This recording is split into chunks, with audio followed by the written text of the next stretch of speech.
Guys first ఈ video చూడండి. ఆ వీడియో చూసిన తర్వాత దేని గురించి మాట్లాడుకుందాం. నేను ఎందుకు ఇలా మాట్లాడని చెప్పేసి. ఓకేనా బాయ్, స్టార్ట్. చూడండి.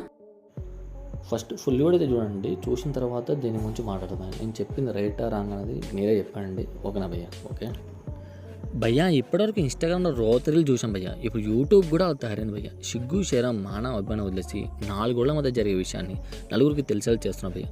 ఎందుకు భయ్య బతుకనిపిస్తుంది భయ్య ఇలా? ఓకే, చేసే భార్య భర్త తెలియదు అనుకున్నాడు. ఇంట్లో పెద్దవాళ్ళు ఉంటారు కదా, అలానే చెప్పాలి కదా. ఫస్ట్ అండ్ మూమెంట్ అని చెప్పేసి ఒక రీల్ వీడియో చేస్తే మాత్రం అయిపోయినట్టే కదా. జనాలు వీరబడి చూస్తారని చెప్పి ఒక మైండ్ సెట్ క్రియేట్ చేసుకొని వీడియో చేస్తున్నా భయ్య. మనుషులకి జంతువుకి తేడా లేకుండా చేస్తున్నారు కదా. ఏదైనా మంచి విషయం చెప్పడానికి ట్రై చేయాలి, కానీ ఇంత జిగిదారి వీడియో చేసి లైక్స్ వ్యూస్ వస్తే మనీ ఎన్ని చేయొచ్చు అని చెప్పుకుంటే దరిద్రంగా ఉంటుంది. టు బీ ఫ్రాంక్ చెప్పాలనుకుంటే భయ్య, బయట ఉండే ఒళ్ళు అమ్ముకున్న అమ్మాయిలు కూడా ఎంత దిగజారు పని చేయరు భయ్య. మీరు మాత్రం ఇలాంటి దిక్కుమని వీడియో చేసి మీ పిల్లలకి నలుగురు చెప్పండి భయ్య. అవునో నాకు అర్థం కాదు. బెడ్ దానికే వెళ్ళి డోర్ క్లోజ్ చేస్తారు. ఇంకా అది కూడా ఎందుకు మిగతా చూపిస్తే అయిపోతాయి, ఇంకా బాగుంటాయి కదా వ్యూస్ వస్తే. ఇంకా మీకు సిగ్గులేదు, మిమ్మల్ని కనిపించిన వాళ్ళకి సిగ్గులేదు. ఇలాంటి దిక్కుమని వీడియో చేసేసి వ్లాగింగ్ వీడియోస్ అంటే ఒక పద్ధతి ప్రకారంగా ఉండాలి. వ్లాగింగ్ వీడియోస్ అని చెప్పి బూతులు కూడా చూపిస్తున్నారు కదా. జనాలకు ఒక మాట చెప్పాలని భయ్య, ఎందుకంటే మీరు లైక్స్ సబ్స్క్రైబ్ చేయడం వల్లే కదా వాళ్ళు ఇలాంటి ఎక్కువ వీడియో చేస్తూ ఉన్నారు. మీరు కొంచెం తగ్గించేస్తే బాగుంటుందని నా అభిప్రాయం భయ్య. అందరూ అలా ఉంటారు కదా భయ్య. కింద కామెంట్లో చూశాను, నాలాగా తిట్టేవాళ్ళు చాలామంది ఉన్నారు. టు బీ ఫ్రాంక్ చెప్పాలంటే ఒక ఎడ్యుకేషన్ యూజ్ చేస్తే మాత్రం వ్యూస్ వస్తాయో తెలియదు, కానీ ఇలాంటి దిక్కుమల వీడియో చేస్తే మాత్రం ఖచ్చితంగా వస్తాయి భయ్య ల్యాక్స్.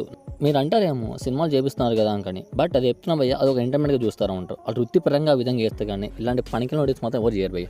వాళ్ళు కూడా రేపు పెళ్ళైన తర్వాత వాళ్ళ ఫస్ట్ వీడియోస్ అయితే క్రియేట్ చేసి యూట్యూబ్లో పెట్టరు కదా. ఒకసారి మీరు ఆలోచించండి.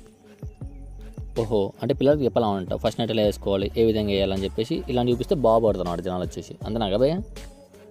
అట్లీస్ట్ వాళ్ళకి అర్థం కాలేదు భయ్య. రేపు పొద్దున వాళ్ళ పిల్లలు పుట్టిన తర్వాత అలాంటి వీడియోస్ వాళ్ళు చూస్తూ ఉంటే వాళ్ళకి ఏ విధంగా అనిపిస్తుంది అంటే మీరు ఏ విధంగా ఆలోచించాలనుకుంటారు? వాళ్ళు మేము పేరెంట్స్లా చూస్తారా లేకపోతే ఒక అలా చూస్తారా? మీరే చెప్పండి. నేను చూసిన ప్రతి వీడియో భయ్య దాదాపు అది 1 మిలియన్ వ్యూస్ కంటే తక్కువ లేదు భయ్య. అంత ఘోరంగా వస్తున్నాయి వ్యూస్ మాత్రం.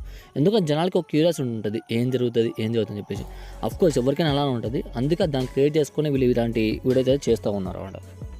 ఇప్పుడు ఇలాంటి వీడియో చేస్తూ ఉన్నా భయ్య. నాకు తెలిసి దీనికి 100 వ్యూస్ వస్తలేదు ఏంటలేదు కానీ భయ్య, వాళ్ళ మీద ఖచ్చితంగా వ్యూస్ వస్తూ ఉంటుంది. ఇది అంటే నాకు వ్యూస్ కోసం మాత్రం ఏంట్లేదు, కానీ ఇలాంటి పనికిమాల వీడియోస్ చేయడం ఆపితే బాగుంటుంది అని చెప్పేసి నా అభిప్రాయం భయ్య. అంతకంటే ఇంకేం లేదు.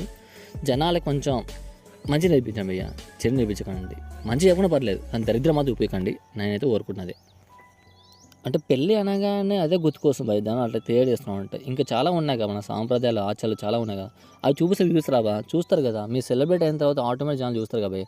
ఇలాంటి వీడియో చేస్తేనే జనాలు చూస్తారా? లేదు కదా. పనికి మళ్ళీ వీడియో చేయడం కంటే నాకైతే ఒకటి చెప్పాలి భయ్య, ఆ చేసిన భర్త కన్నా సరే ప్రపంచంలో నీ బాగా నువ్వు మాత్రం చూడాలనుకోవాలి కానీ తప్ప ప్రపంచం అందరూ చూడాలనుకుంటే నువ్వేం బీతావు నాకు అర్థం కాదు.